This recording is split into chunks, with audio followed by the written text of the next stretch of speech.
Hello, this is 71811N, and we are a second year team. This is our first year qualifying for Worlds, after winning the Excellence Award and finishing as runner-ups at the Georgia Track State Championship. This is the cage bot we used at Worlds. Right, so for this robot you see before you, this is basically all made in 1 week. Like designed, built, programmed, etc., etc. And we managed to still make it to Science B subdivision finals before getting knocked out. I will explain that later. But as you can see, it all fits in size requirements. It's basically a big old cube when folded up. But we can show you the whole cage bot in better detail when it's unfolded, but you can see how it folds up. Our driver K, if you would do the honors.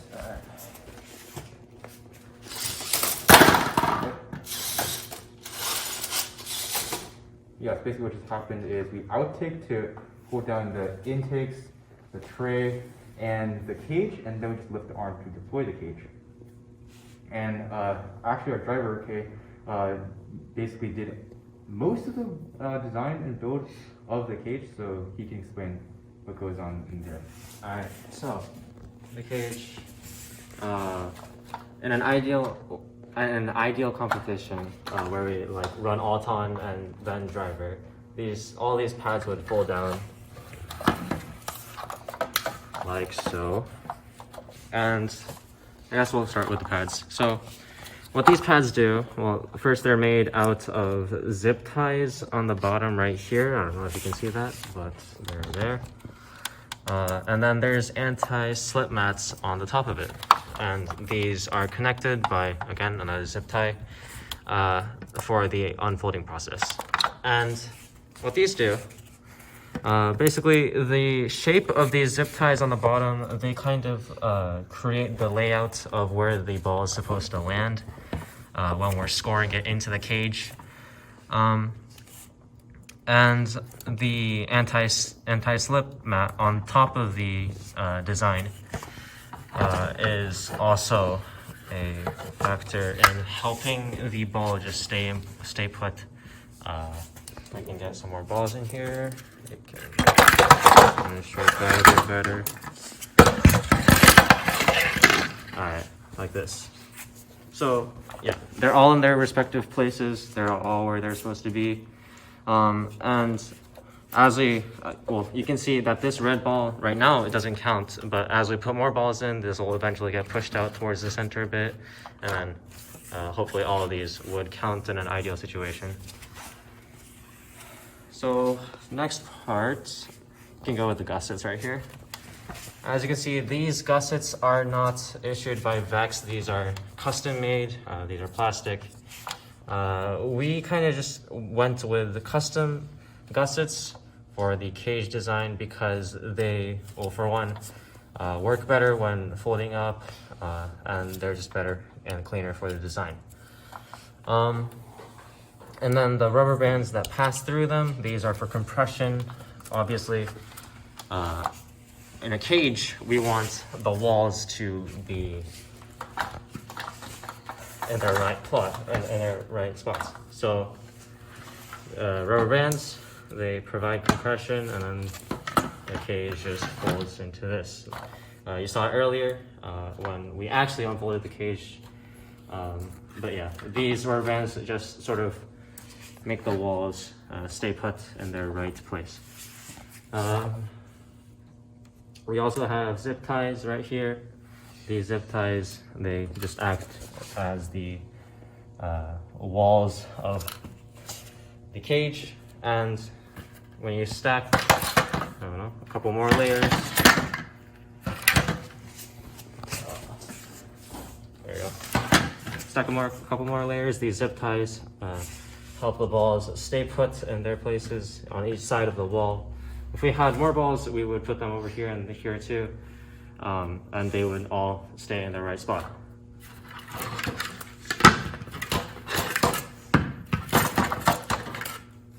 Okay, and then the standoffs. So these standoffs, well, this is a better example, but these standoffs basically disallow these balls from just escaping the cage. So they're basically just there for keeping these balls together, especially this one and this one, so that we don't have any balls escaping the cage. It also works for multiple levels, as you can see like this. So it just kind of stops it like here. And then we also have some inside the cage too.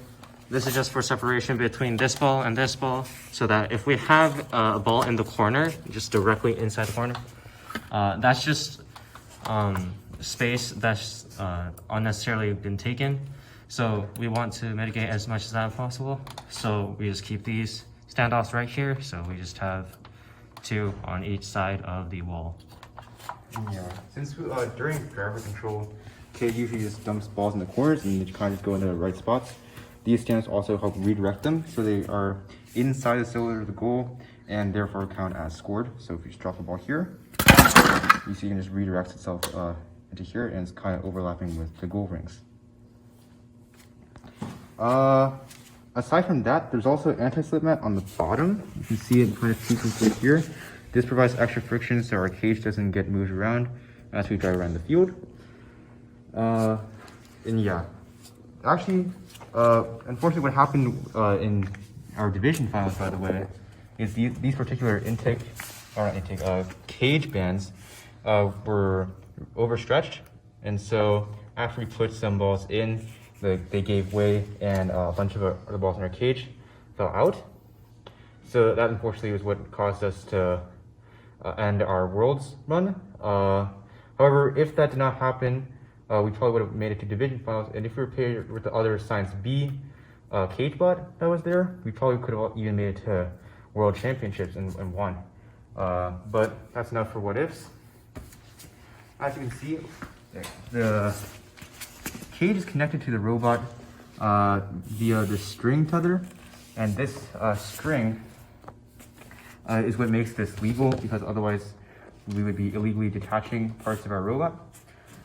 This string is tied to the cage back here. You can see a knot, and just runs to a spool. The spool is literally just a tank tread wrapped around 6 tooth sprocket, and then 30 tooth sprockets sandwiched on top and bottom to prevent the string from just falling off. And we also put some anti-slip mat on the bottom to also prevent tangling with the drive. And actually, this was a bit of a last minute thing during division eliminations, but we zip tied the anti-slip tightly so that it kind of rubs against the 32 sprockets actually. That provides enough friction where the spool wouldn't just spin unnecessarily, and then therefore just provide excess string that could get tangled with the robot. And yeah, just attached with a pillow block bearing on the top and a pillow block bearing on the bottom, which is underneath or above the anti-slip. Now, if we take a look at the drive, if we just tilt this robot over, you can see we run 360 RPM, so that's 600 RPM cartridges, geared 3 to 5 on 3.25 inch wheels, and then they're stacked on top of each other just to make the drive more compact. Unfortunately, though we have everything on quick swap, this just kind of stacking the motors made it difficult to quick swap. And this actually did cause some issues because we had to really quickly quick swap in between matches for eliminations. We even had to call a timeout just because our elimination matches were kind of back to back. And also because of the way the drive, or not the drive, but the entire robot as a whole was so much that these burnt out pretty quickly after 2 driver practice matches. So if we were to redo the bot again, we probably would have done 257 RPM on 4 inch wheels or something less dramatic. Although this did help zipping between all the goals. And aside from that, there's also some 2.75 inch idler on these. This prevents us from tipping forward. We have 2 encoder wheels just for programming, because we use PIDs for moving forward and turning. So these help with the move forward commands. We also have an inertial. You kind of lift the arm. You can see that inertial is perched right here. It was actually originally meant to be 2 inertials on this bar right here, but we found a center of rotation was right here, so we just put one. We didn't really have too many issues with that. You can also see the bar is also what holds the cortex and the battery. And actually this works out pretty well, because if we take a look at the whole robot with the arm extended and everything, putting all the electronics in that spot helps with center of gravity, because we can tip this bot pretty far backward and it'll still want to fall forward, like so. Yeah, that really helped with center of gravity. Now if we come back again, we can see that the arm towers here, they're pretty standard, like from Tower Takeover. They're linked to drive here and here on each side. We have diagonal bracing just to prevent from bending forward. And the arms themselves are powered with 2 motors. We usually meant these to be 200 RPM, but we decided to just put them to 100 since it was easier for driving in the limited time we had, and less likely to burn out. We also geared them 1 to 7. Here we have the 84 tooth gear on a potentiometer, not just the shaft running through, and a shaft for the 12 tooth gears, but everything else is screw jointed, as you can see. And then for the arm, it has cross braces here. We didn't put a whole lot of support, but we kind of didn't really need to since both sides were being powered by a motor.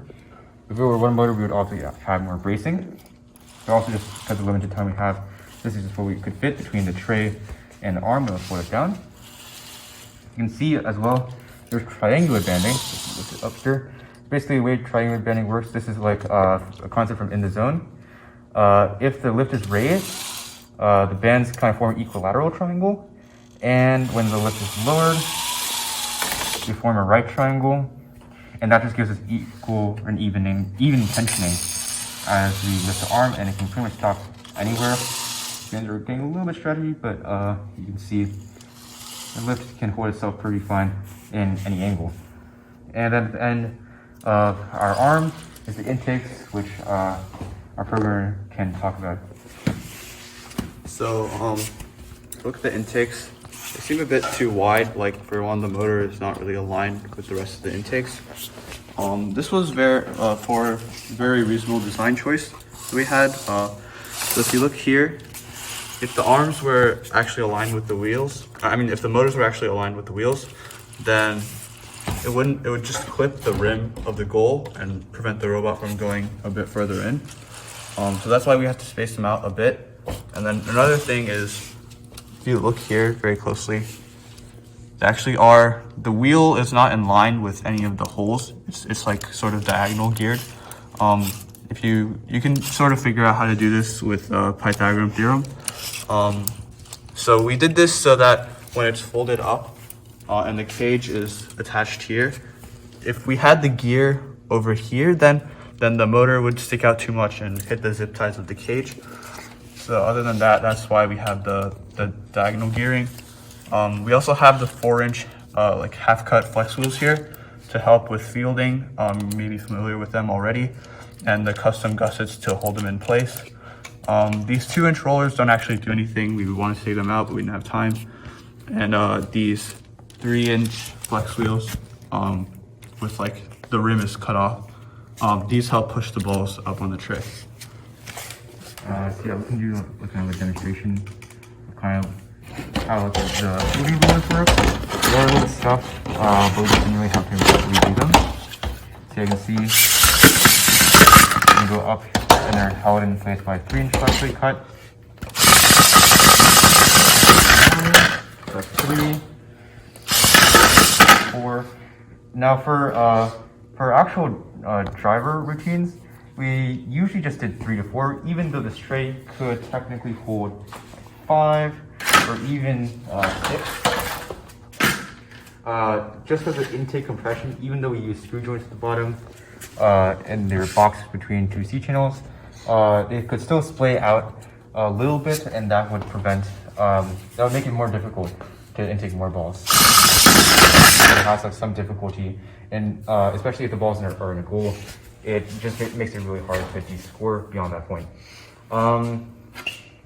So for the tray itself, Like remove the balls here. You can see it's a pretty standard tower takeover tray. In fact, this is literally the geometry that we used for our old tower takeover bot tray. And only difference is we have some sidings made out of plastic and a black ABS sheet. We have some pneumatic tubing as well that kind of stretches between the two segments. That's so balls can't escape between the gap. And the reason why there is such a big gap is because of the arm tower geometry. Like you just need to be able to stay clear of the arm towers. In fact, you can kind of see there's very little clearance in between the tray and the arm. So that's why we had to have that tubing there. Aside from that, it's pretty standard just to use 45-degree gussets for the joint between the two tray segments, and we just have it banded at the back, like so. Pretty standard. This only uses 2 rubber bands since it's only a 1 tray flip out. And then for banding here, there's also just 2 rubber bands again. Kind of helps with intake compression as well since it wraps around this C channel here and the very bottom of the intakes, like so. And at the very back of the arm as well, right underneath the tray, you can see this kind of this interesting shape going on. That helps with us clamping the cage onto the robot during fold up. So this can fit up here. It can help on that side. Yeah. That just slots into the L channel and then gets clamped by the tray, or in the arm actually. And then the tray would be folded out of the way normally. So yeah, that's what the reasoning behind all this is for. Aside from that, there's a few other small things. We had some foam here just to help with the tray when it's fully lowered. We also have this kind of shape in front. Originally this was meant to go and help auto align with the goal. However, just the length of the intakes actually was too much to hit the back folds of the goal. However, this also doubles because in kind of like usage, because we would often push a ball into the back of the center goal. It's the kind of a last minute effort. So the ball will kind of rest on this stopper here, which also helps with aligning with the goal. You can fit 1, actually you can fit 2 here, but usually just did 1. And yeah, that's the reasoning for this whole shape here. And that's pretty much it for our change-up robot. Even though there's like definitely some parts we could redo, some parts we could improve on, this was all just like 1 week, just basically us working like 8 to 6 for a whole week trying to just build this as fast as we can for Worlds.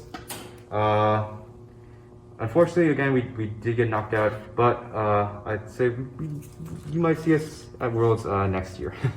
So, now once again, this is Team 71811N, and good luck to everyone in next year's Vex game.